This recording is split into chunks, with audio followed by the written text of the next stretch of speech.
We had said at the beginning of 2021 that inflation would be the issue this year.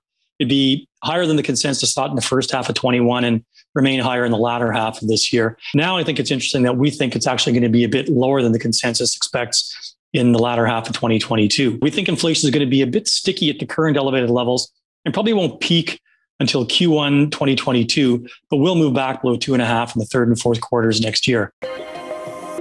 Now, our view that inflation will be moving lower soon is really based on GDP, which peaked in the US in the second quarter of 2021, and in Canada is likely peaking in the second half of this year. But we see it slowing due to a few factors. One, there's going to be less government support. For example, fiscal policy was about a 12% boost to GDP this year and be flipped to about a 5% drag in the next year.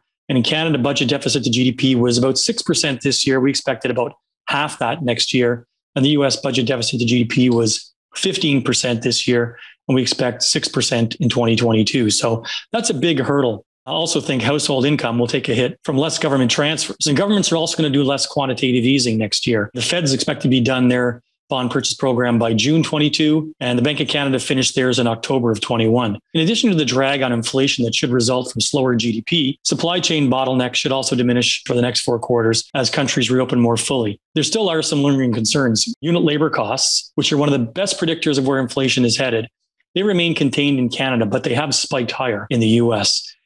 Now, there's other inflation drivers. There's the fear has been driven by higher oil prices, car prices, food prices, and wages going up. Regarding commodities, yeah, they're up, but many are well off their peaks. You can look at lumber, iron ore, corn, copper, even oil's down.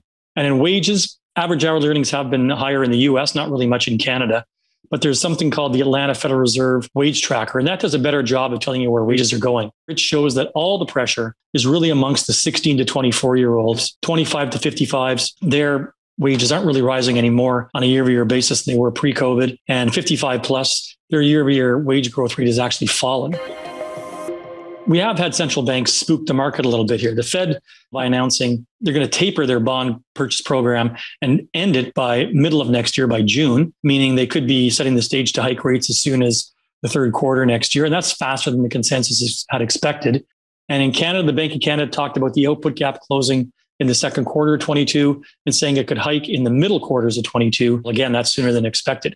So the futures markets moved very quickly, and I'd argue too quickly to price in hikes, particularly here, where they see 4 to 5 Bank of Canada rate hikes in the next 12 months and about 2 Fed funds hikes. And let's remember the futures markets have notoriously been wrong and too aggressive in expecting rate hikes. And we think the central banks are going to be more stubborn than the consensus expects, given their focus on full employment.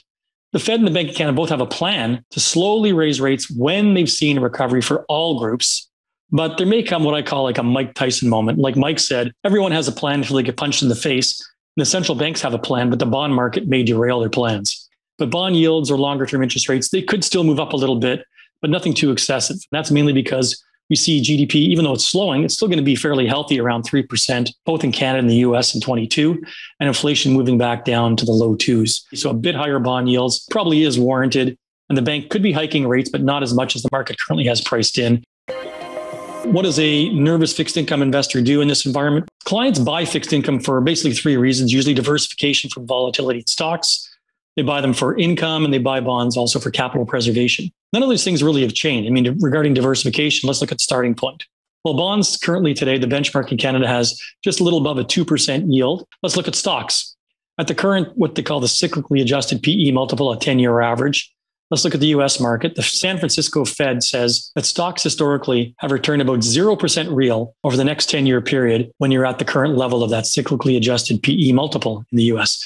So it could be that bonds and stocks have similar returns for the next 10 years on an after inflation basis. It's not overly exciting for either asset class. So the starting point tells us that you better still have some bonds as a ballast in your portfolio, and there's no change regarding income. They still provide income. And yes, it's lower than historically, but so are growth and inflation when you're looking at inflation on longer run averages, not the recent experience. In capital preservation, there's no change there. So all the reasons for owning bonds still exist. To me, it comes down more to what do I buy in my fixed income sleeve? And that should include products that have some high yield bonds, some foreign bonds, maybe private debt, et cetera. So look at maybe a shorter term duration products if you think rates are going to rise more materially. So you need more levers in a low interest rate world. You shouldn't be reducing your levers and reducing your diversification by getting out of bonds.